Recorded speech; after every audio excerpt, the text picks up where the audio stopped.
Loading Berry's 10mm hybrid bullets for the Ruger Redhawk revolver. William Hovey Smith, 2018. I'm the author of Backyard Deer Hunting.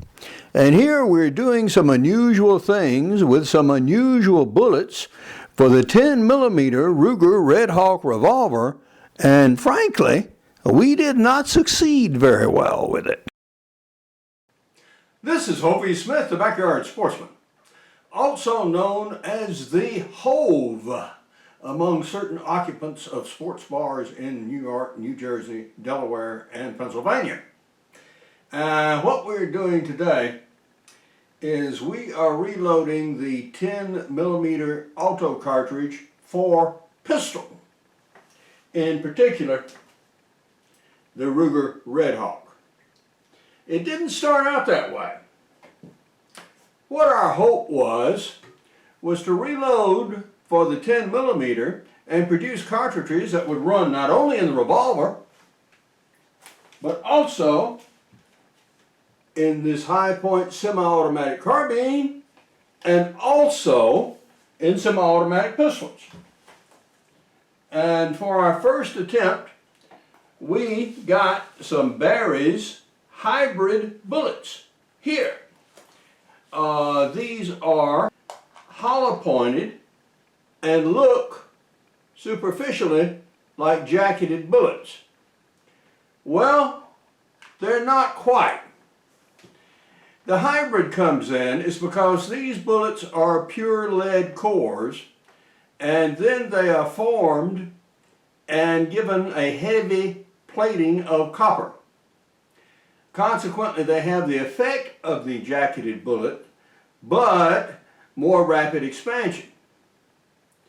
Now, two things are going on. First off, this ancient press here. This is a Herder's Super Model 8 that was made before many of you were born in the early 1950s. It is a very heavy press, a beast of a press, and it'll load everything to 12-gauge shotgun. Yeah, even larger if you use die adapters. So you can roll your 50 caliber machine gun cartridge out this press one at a time. And I did, when I bought it, get a large number of shell holders for it. Unfortunately, the 10mm did not exist in the 1950s. And its root cartridge, the 30 Remington Auto for rifles, was not even very common during that period. So consequently, our guy never got a shell holder that would fit it. What to do?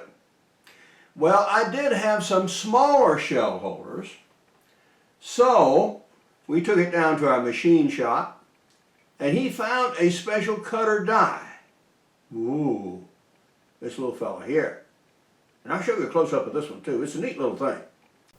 This is a special cutter used to enlarge the shell holder for our Herder's press. If you happen to have one, send it my way, and for, I guess, about $80, we can get yours fixed too. So, what he was able to do was to take a smaller size shell holder and ream it out at the bottom, right here, zip, zip, zip, so it would catch the rimless cartridge and hold it so I could use my ancient press here and get the job done. Now this goes along with my Billy Joe Rubidoux philosophy, where you take what you have and you make what you need, which is exactly what we've done here. An unexpected adaptation of that was when I attempted to load this cartridge with these dies, which incidentally are Redding dies. What I found was I was putting so much compression on this soft lead that I was actually expanding it in this area, and it was sticking in the dies. Well, not good. Urgh. So that means I had to seat the bullets out much longer than is usual for the 10 millimeter. Problem. No way this thing is going to fit in a magazine, much less feet. But, guess what? No problem for the revolver.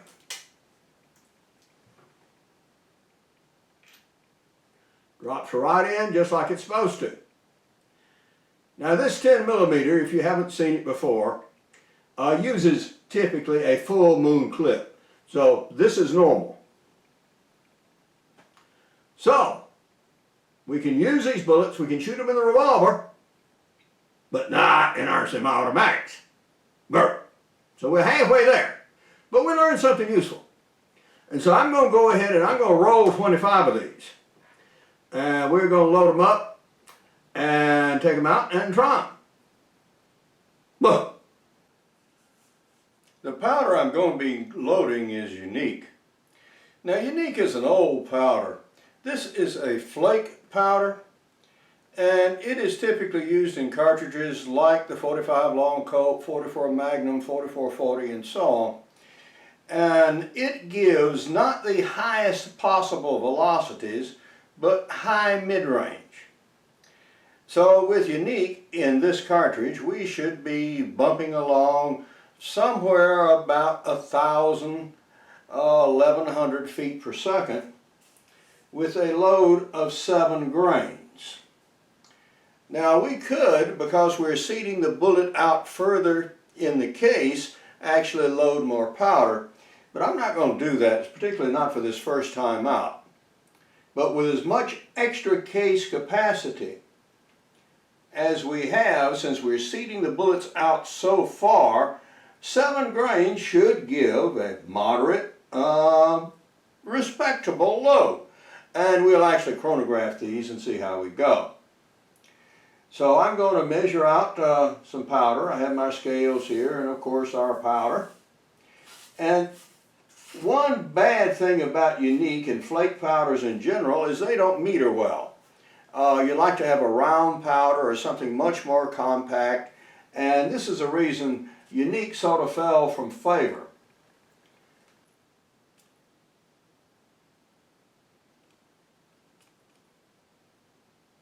Okay, your bullet, case,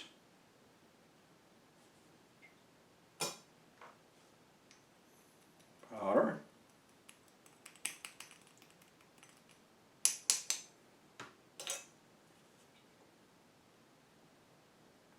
seat,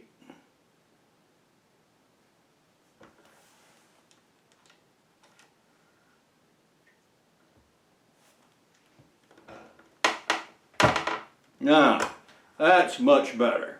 That's as it should be. Okay. We've got us a nice seated bullet. I don't see crinkling here, which I saw before when I was putting too much pressure on this bullet that it actually expanded it. So let's see. Just drops in. You have plenty of room. It head spaces on the end of the case. So yeah. We got us a good load here. This is one we can shoot in this revolver, but not in any semi-auto ever made, not for the 10 millimeter. We now have our test run of cartridges reloaded, and you can see the difference in bullet length between these cast bullets and these. We had problems with these double tap cast bullets in the carbine. And in fact, we did have several failures to eject properly with this result. So the carbine doesn't like these particular cast bullets. And I was hoping it would digest these better if they were properly seated, but we couldn't do that. So these are going to be restricted to revolver use. This particular bullet is designed to expand very rapidly. So its use should be restricted to small game, that is game that weighs about 100 pounds. I wouldn't want to take on a big hog with this, But for coyotes, these should be devastating, armadillos and the like. It makes for an inexpensive plinking and practice round, so you get to know your pistol well. So that's the purpose for these particular bullets. The hard cast bullets here, on the other hand, yeah, now these are the big game bullets. These will penetrate well, and these will get through the gristle plate of a hog. And that's what you need to do if you've got a 200-pounder out there, or even one that's larger than that. Before I've even shot these bullets that I have reloaded, I have run into another problem. That is, when the cylinder is open and the bullets are put in, there's a headspace problem. This is sticking out much too far and is actually binding against the recoil shield. Consequently, they cannot be shot in this pistol. Either one or two things is going wrong. The first possibility is that I have not sufficiently resized this part of the case. The second possibility is that this part of the case needs to be trimmed slightly. The third is that these bullets have upset and actually changed the headspace on the cartridge, and I can't use them at all. So I don't know which at this second is the real problem, but we're going to find out. I have pulled the bullets. How did I do that? Well, I don't have a bullet puller, but I do have a press, I do have a block of wood, and I do have vice grips. So if you should be faced with such a problem as loaded a bunch of bullets and for whatever reason you can't use them, but you want to salvage the cases, you can pull the bullets. Vice grips, you get a good grip on the bullet here, cinch it, you feed the case into the shell holder here, and then you continue to pull down.